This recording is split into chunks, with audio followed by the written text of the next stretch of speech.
selamat pagi Bu. Ya, pagi Pak. Baik, kami akan memperkenalkan diri. Saya Servasius Kekop, CGP Angkatan 9 dari Kabupaten Bengkayang, SMP Negeri 217. Dan rekan saya Agustina Eka Lestari, calon guru penggerak Angkatan 9 Kabupaten Bengkayang dari SMP Negeri 217.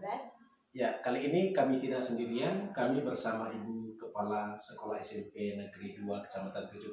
Mungkin bisa memperkenalkan diri Bu.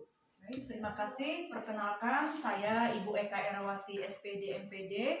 Saya sebagai Kepala Sekolah SMP Negeri 217. Baik, terima kasih banyak Bu.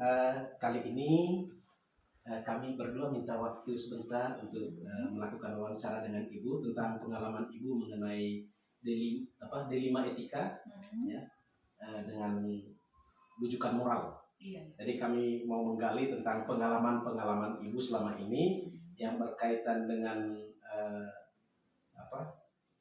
tentang rujukan moral dengan dilema etika. Nah, oleh karena itu ada beberapa pertanyaan nanti mungkin yang disampaikan kepada Ibu. Ya, saya rasa selama ini pun Ibu pernah menghadapi masalah-masalah yang berkaitan dengan dilema etika dan rujukan moral ini. Dan kami juga mau mengetahui nanti kira-kira hal apa saja yang memang masukan-masukan untuk setidaknya jadi pembelajaran bagi kami berdua sebagai CGP Angkatan 9 Kabupaten Bengkayang. Oleh karena itu kami persilakan kepada Bu Ika juga untuk memberikan pertanyaan kepada Ibu tentang bagaimana pengalaman-pengalaman Ibu mengenai rujukan moral dan dilema etika ini. Terima kasih. Baik, terima kasih kepada Pak Servas. Kami berdua adalah calon guru penggerak di sini akan melaksanakan wawancara terkait pengalaman Ibu selama Ibu jadi kepala sekolah dengan pengambilan keputusan bersinggungan dengan nilai-nilai kebajikan universal. Jadi mungkin pertanyaan pertama kita lanjut saja ya Bu ya. Ya. Baik, untuk pertanyaan pertama, selama pengalaman Ibu menjadi pimpinan, bagaimana Ibu dapat mengidentifikasi kasus-kasus yang merupakan dilema etika atau rujukan moral?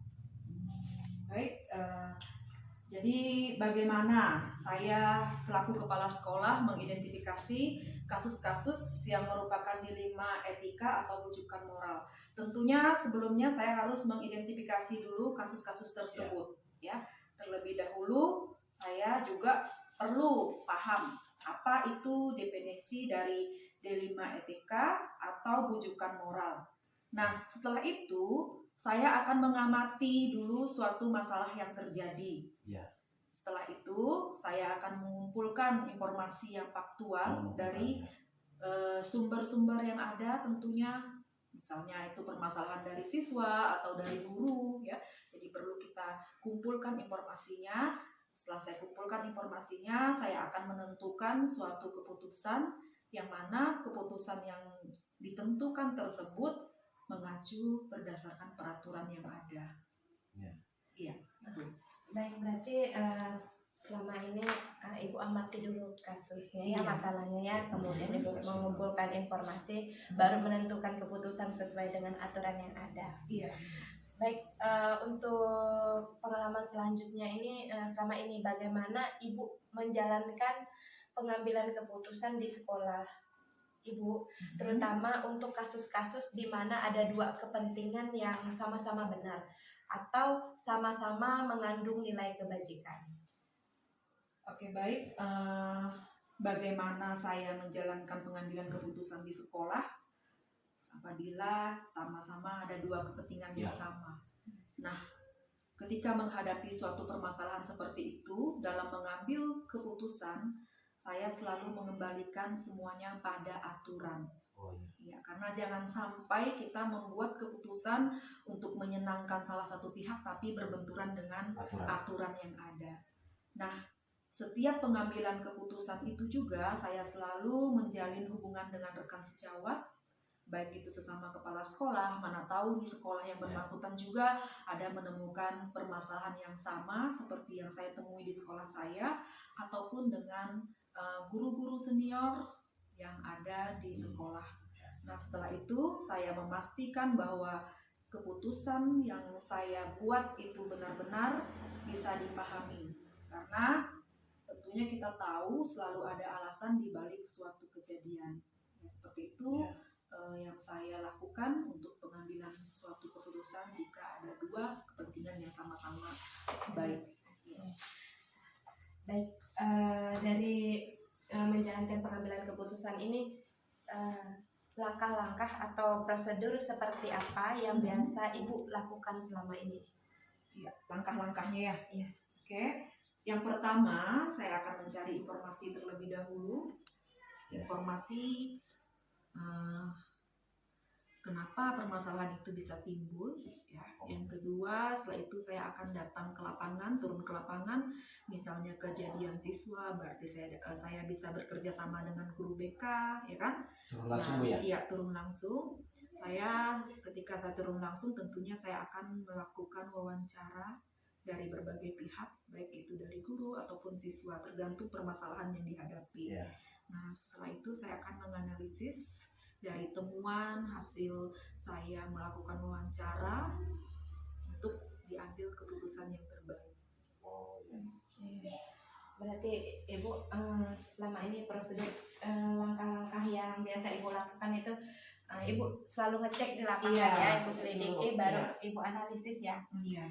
Baik, hal-hal apa saja yang selama ini Ibu anggap efektif dalam pengambilan keputusan pada kasus-kasus dilema etika, kasus-kasus yang sama-sama kepentingannya benar sama benar. Oke, kalau saya merasa suatu pengambilan keputusan itu efektif apabila dilakukan dengan spontanitas, tergantung objek permasalahan di lapangan. Spontanitas Bu ya? Iya. Spontanitas. Dan tentunya tergantung objek permasalahan di lapangan. Nah, saya mengobrol dengan tim manajemen sekolah yang ada di sekolah tentunya, kemudian dengan jajaran wakil kepala sekolah dan guru-guru senior. Saya dengar pendapatnya supaya ada menghasilkan keputusan bersama. Baik, berarti yang Ibu lakukan selama ini selain spontanitas tergantung objek permasalahan, Ibu juga mengajak diskusi kepada guru-guru atau wakil Ibu agar dapat keputusan bersama ya. Bersama dalam menyelesaikan masalah ini. Iya. Baik, selanjutnya apakah Ibu memiliki sebuah tata cara atau jadwal tertentu dalam sebuah penyelesaian kasus dilema etika? Atau apakah Ibu langsung menyelesaikan di tempat atau memiliki sebuah jadwal untuk menyelesaikannya? Bentuk atau prosedur seperti apa yang Ibu jalankan? Oke, kalau saya tidak ada jadwal tertentu. Jadi pokoknya saya harus bisa diselesaikan masalah dengan baik dan sebisa mungkin selesai serta tidak memakan waktu yang terlalu lama. Oh ya, artinya waktunya tidak terlalu lama gitu Bu ya? Iya, jadi tidak terjadwalkan karena kita juga tidak tahu kapan masalah itu akan muncul. Betul. Nah, jadi tidak jadwalnya tidak saya buat, tetapi intinya seperti yang tadi Bu ya, spontanitas saja. Iya, setiap ada permasalahan harus bisa diselesaikan dengan baik dan sebisa mungkin tidak memakan waktu yang lama. Iya sih. Berarti secara spontan dan itu tidak memakan waktu yang lama ya, tidak terjadwal. Bentuk atau prosedur seperti apa yang Ibu jalankan dalam menyelesaikan kasus dilema etika ini? Bentuknya? Iya. Tadi kan tidak terjadwal. Bentuk atau prosedur seperti apa yang Ibu jalankan? Oh ya, jadi ketika menghadapi suatu masalah seperti yang disampaikan tadi, ya kita melakukan diskusi dengan bisa saja dengan teman sejawat, kemudian dengan guru-guru senior. Jika masalah itu muncul dari siswa, tentunya saya harus koordinasi dengan guru BK atau wali kelas supaya menemukan solusi yang terbaik untuk permasalahan yang ada.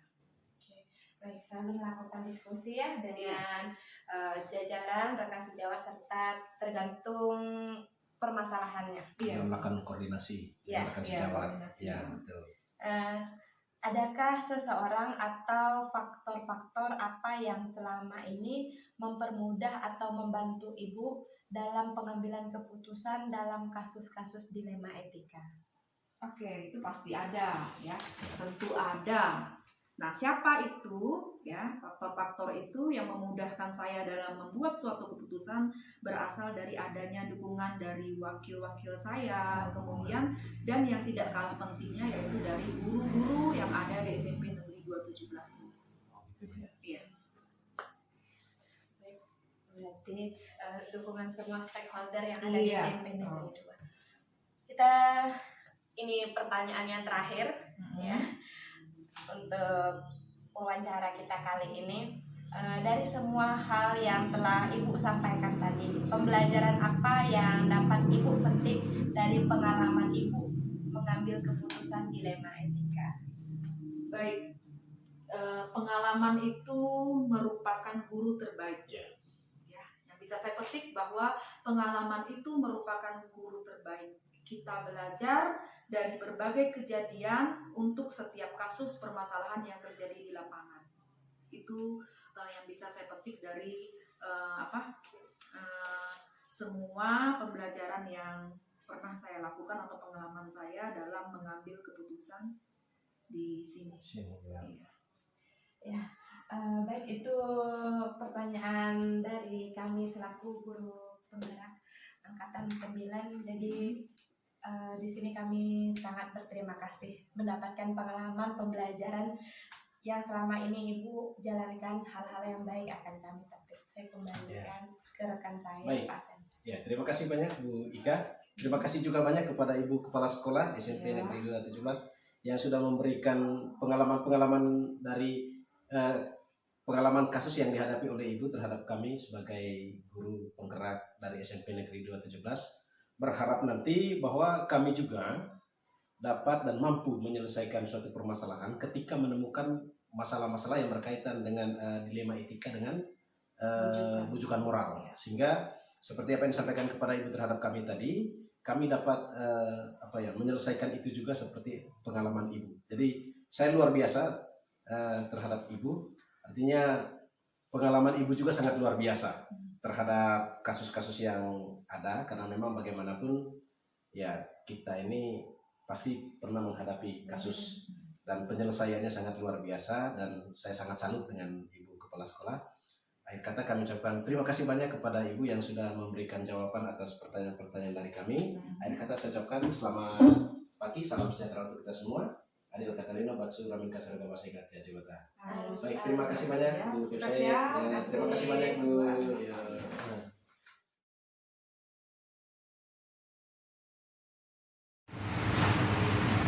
Baik, selamat pagi Pak. Selamat pagi. Terima kasih karena sudah meluangkan waktunya hari ini membersamai saya dalam wawancara kepada pimpinan atau kepala sekolah untuk tugas calon guru penggerak saya di demonstrasi kontekstual modul 3.1, yaitu pengambilan keputusan berbasis nilai kebajikan sebagai pemimpin pembelajaran.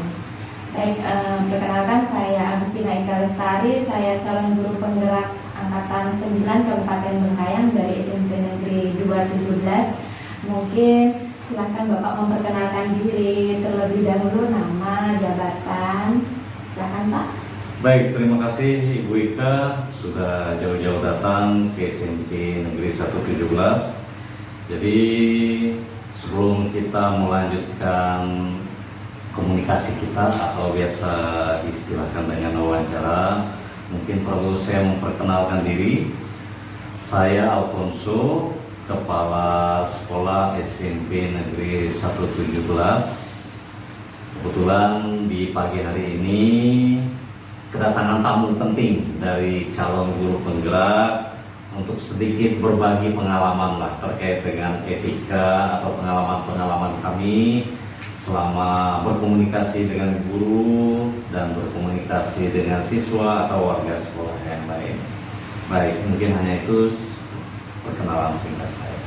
Baik, terima kasih Bapak atas kesempatannya kepada saya untuk wawancara hari ini. Mungkin untuk mempersingkat waktu, kita langsung saja ya Pak.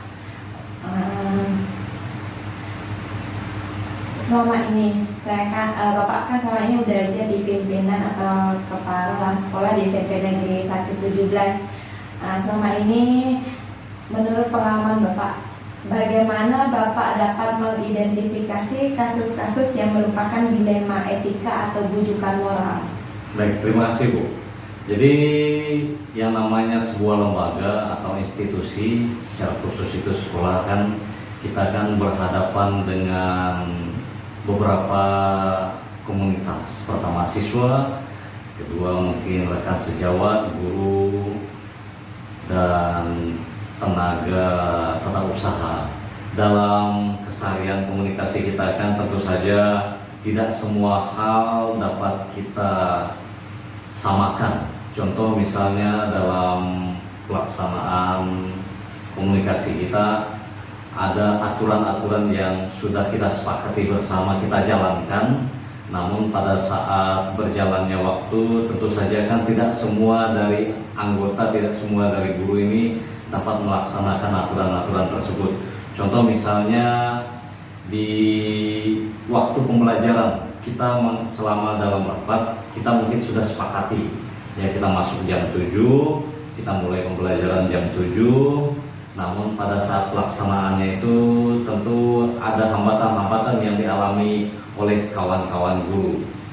Kalau misalnya pelaksanaan hambatan itu terjadi 1-2 kali, mungkin ada pengecualian baik dari saya selaku pimpinan ataupun teman-teman guru, bahkan siswa yang merasakan langsung dampak dari keterlambatan siswa tersebut, keterlambatan guru maksud saya itu.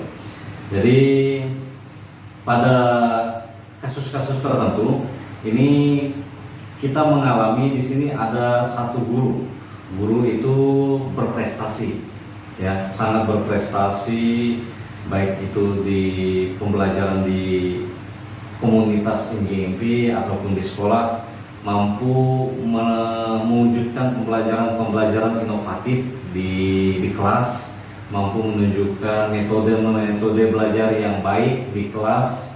Namun ada faktor di dalam diri pendidik tersebut yang mungkin agak sulit ia tinggalkan, yaitu mungkin faktor eksternal yang tidak ada kaitannya dengan sekolah. Jadi selama kurun waktu misalnya dalam satu semester ini, guru tersebut sering mengabaikan tugas ya, datang terlambat, bahkan sering izin karena alasan urusan keluarga. Jadi saya sudah melakukan beberapa kali pemanggilan untuk sama-sama berdiskusi bagaimana mengatasi permasalahan salah satu guru ini ya. Guru tersebut secara terbuka menyampaikan kendala-kendala beliau tidak dapat hadir tepat waktu, sering meninggalkan belajar di kelas, sehingga berdampak pada ya pembelajaran yang ada di kelas bersama anak-anak. Itu salah satu kasusnya Bu. Jadi yang pernah kita alami, kita juga untuk mengatasi beberapa rekan-rekan yang misalnya terlambat dalam pembelajaran di dalam ruang kelas itu, juga kita berkomunikasi dengan kawan-kawan senior, kawan-kawan guru senior. Baik, berarti dalam mengidentifikasi salah satu contoh kasus yang dialami di sekolah seperti itu, jadi Bapak melakukan pemanggilan secara langsung kepada guru tersebut serta berdiskusi dengan rekan sejawat atau guru senior di sekolah. Baik, selama ini pengalaman Bapak, bagaimana Bapak menjalankan pengambilan keputusan di sekolah Bapak, terutama untuk kasus-kasus di mana ada dua kepentingan yang sama-sama benar atau sama-sama mengandung nilai kebajikan? Untuk fenomena yang Ibu sampaikan tadi itu memang benar, dalam selama berjalannya pembelajaran ataupun kegiatan di sekolah ini ada beberapa hal yang kami alami. Itu ada salah satu kasus kemarin itu di sekolah kami, kebetulan kan siswa-siswa apabila memasuki ruangan kelas itu kan tidak boleh menggunakan alas kaki berupa sepatu. Jadi sepatunya itu ditempatkan di rak-rak sepatu. Ya. Ada beberapa dasar yang kami buat mengapa siswa selama di ruangan kelas itu hanya menggunakan alas kaki, kaos kaki. Itu pertama, pertimbangan itu agar ruangan kelas itu lebih bersih. Ya, karena semua kelas di SMP 117 itu menggunakan keramik, ya, dan setiap hari itu ada petugas yang selalu membersihkan, mengepel, sehingga ruangan kelas itu terkesan bersih, kelihatan bersih. Namun selama berjalannya kebijakan ini ada masukan-masukan, ya, masukan dari orang tua mengapa anak-anak kami itu tidak boleh menggunakan sepatu selama belajar di ruangan kelas.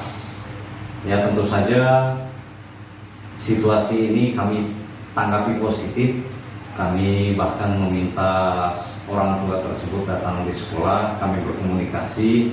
Alasan kami mengapa seluruh siswa di SMP 117 itu selama belajar di ruangan kelas tidak menggunakan sepatu. Pertama, alasan kebersihan. Kedua, alasan supaya mereka itu mampu untuk saling menghargai, yang menghargai sesama temannya, tidak memperlihatkan ya nilai atau bentuk-bentuk sepatu yang ada yang mereka gunakan. Itu yang kedua. Terus orang tua tersebut menyampaikan bahwa percuma dong misalnya anak-anak kami kalau tidak menggunakan sepatu dalam kelas, bagus menggunakan sandal, alas kaki sandal.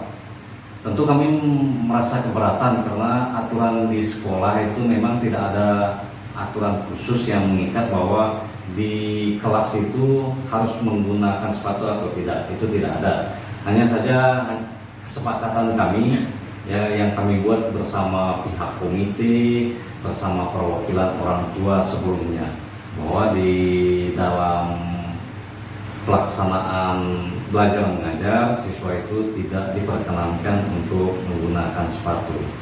Namun situasi masukan-masukan dari orang tua itu tetap kami terima. Kami teruskan dalam pertemuan rapat kami bersama Dewan Guru.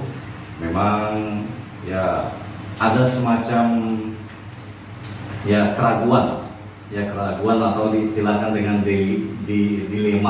dilema yang sempat kami ambil, apakah siswa itu kami perbolehkan untuk belajar menggunakan sepatu ataupun tetap tidak menggunakan sepatu. Namun karena seiring berjalannya komunikasi antara kami bersama kawan-kawan guru, diputuskan kalau tidak menggunakan sepatu selama di dalam kelas itu kondisi ruangan lebih tertib. Habis itu udara di dalam kelas itu lebih baik. Itu yang menjadi bahan pertimbangan. Artinya di sisi orang tua yang menyatakan keberatan itu juga tidak salah. Di sisi kami juga, kami mempertahankan ya pendapat-pendapat kami, karena yang berhadapan langsung dengan siswa setiap hari adalah Bapak Ibu guru dan kami. Baik, jadi seperti kasus yang telah Bapak sebutkan, ini berkaitan dengan kesepakatan bersama, ya. Itu disiplin positif, ya kan, ada kebersihan yang harus diikuti bersama.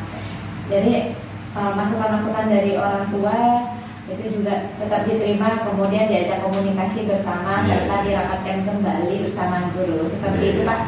Ya, kita lanjut ya, Pak, ya. Langkah-langkah atau prosedur seperti apa yang biasa Bapak lakukan selama ini? Biasanya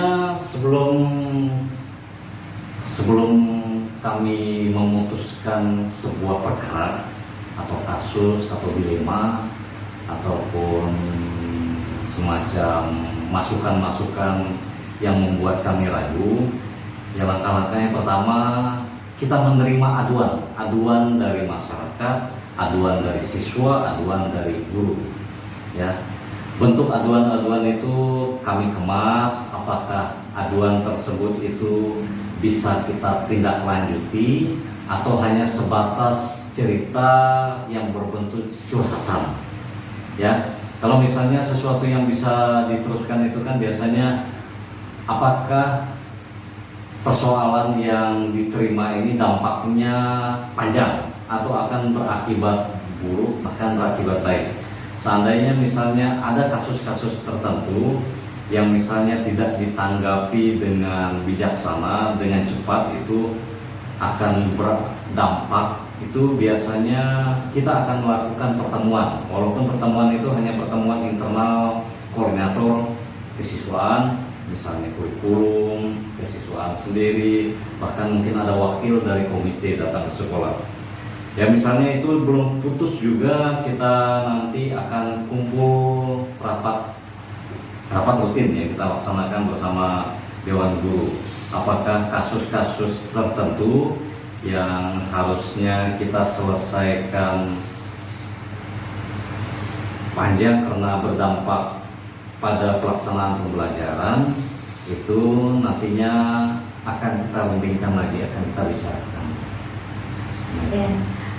Artinya ada bentuk musyawarah, tidak diambil sendiri.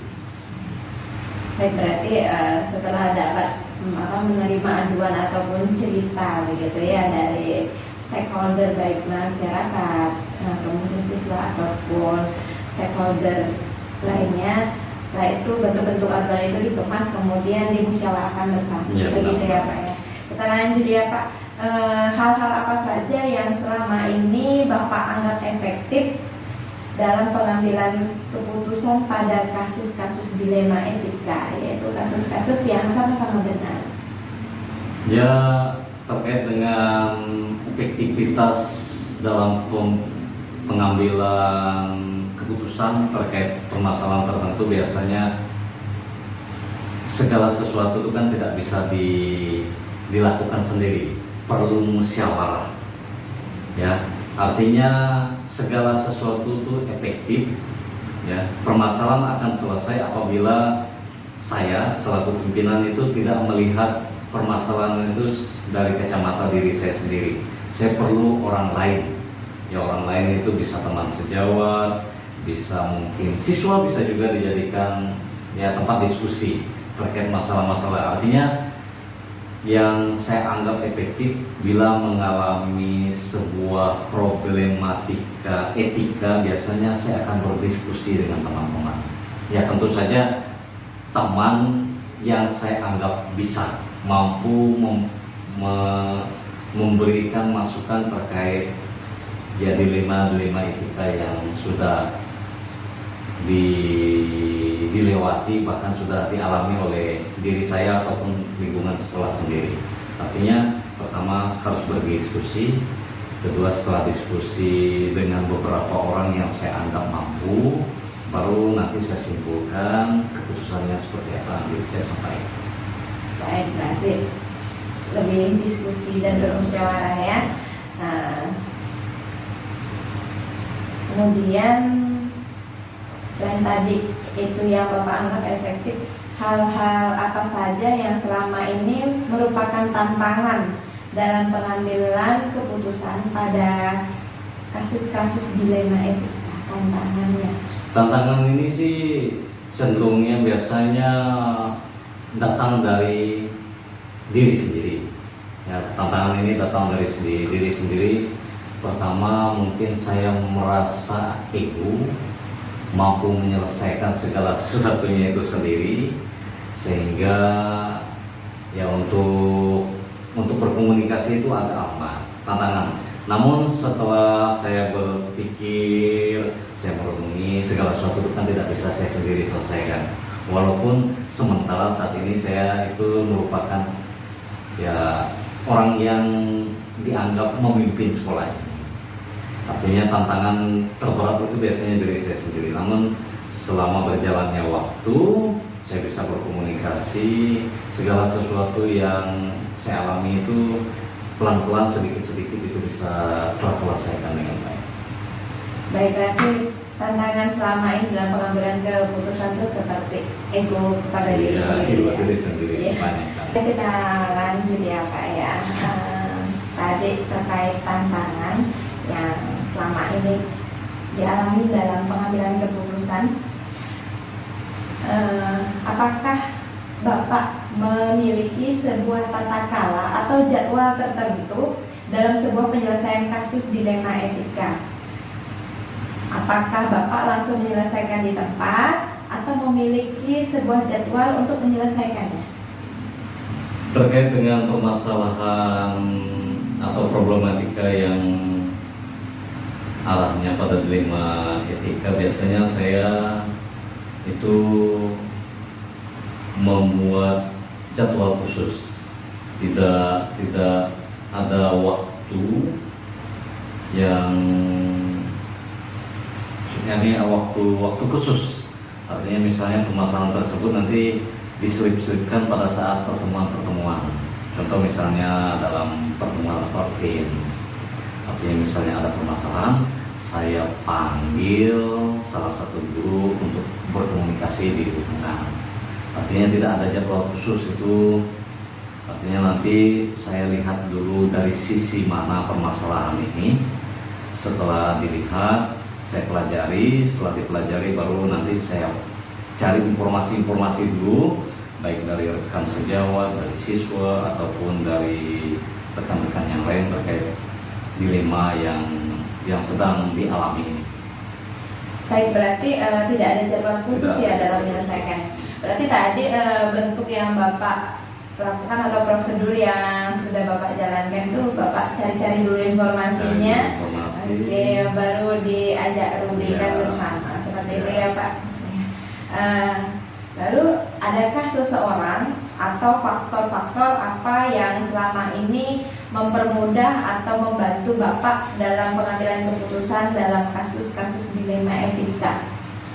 Kalau dikatakan seseorang sih relatif, artinya bisa saja saya lihat dari misalnya teman, tergantung siapa yang mengalami permasalahan. Contoh misalnya begini, ya ada salah satu guru kami itu dia setiap hari rajin masuk, hanya di jam-jam terakhir tertentu itu harus pulang. Ya, karena harus menunaikan ya kewajiban dia, kegiatan dia segala macam. Itu sering terjadi seperti itu. Ya memang di satu sisi itu saya selaku pimpinan itu merasa kok guru ini ibaratnya pulang lebih cepat walaupun jamnya masih ada. Ya. Namun setelah saya berkomunikasi dengan beberapa teman-teman, itu Bapak ini ada kegiatan begini Pak. Ya, saya bilang. Terus saya panggil yang bersangkutan mengatakan bahwa saya kalau jam segini harus melakukan begini kegiatan begini ya. Ya, itu jadi artinya orang secara khusus itu relatif tergantung misalnya permasalahannya seperti apa. Biasanya kebanyakan sih saya akan berkomunikasi dengan rekan-rekan sejawat. Ya berarti bukan seseorang ya, berarti banyak rekan. Ya. Oke. Kemudian dari semua hal yang telah Bapak sampaikan tadi, pembelajaran apa yang dapat Bapak petik dari pengalaman Bapak mengambil keputusan dilema etika? Pengalaman saya selama mengambil keputusan dilema etika ini, yang pertama itu harus sering melakukan komunikasi bersama teman.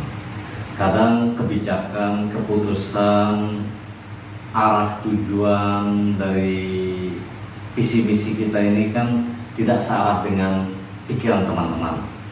Ya, walaupun kita sudah melakukan pertemuan untuk menentukan visi misi, tujuan bahkan penganggaran, namun yang namanya ide-ide dari sekian banyak teman-teman, ide-ide sekian banyak siswa ini kan tidak semuanya bisa kita kalkulasikan dalam satu bentuk kesepakatan baik.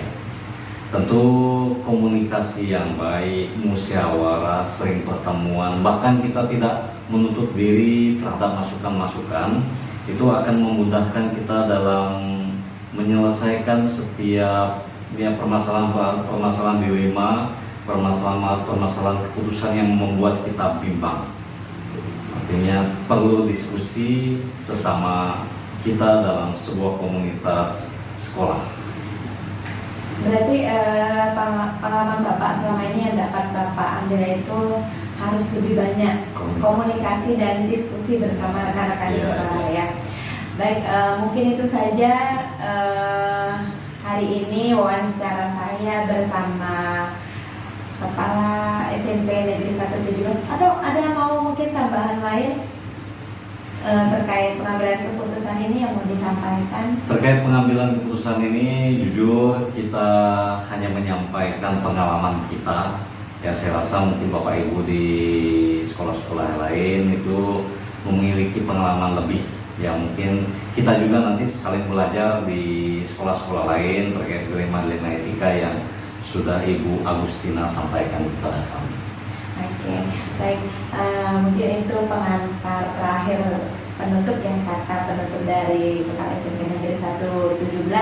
Saya mengucapkan terima kasih kepada Bapak yang telah meluangkan waktu untuk saya mewawancara hari ini demi kelancaran tugas demonstrasi kontekstual calon guru penggerak kami di Angkatan 9. Terima kasih yang sebesar-besarnya saya ucapkan. Dan saya ucapkan selamat pagi, salam sejahtera untuk kita semua. Adil Kak Talino, Bajuamin Kak Saruga, sehat Kak Jubata. Terima kasih, selamat pagi Ibu.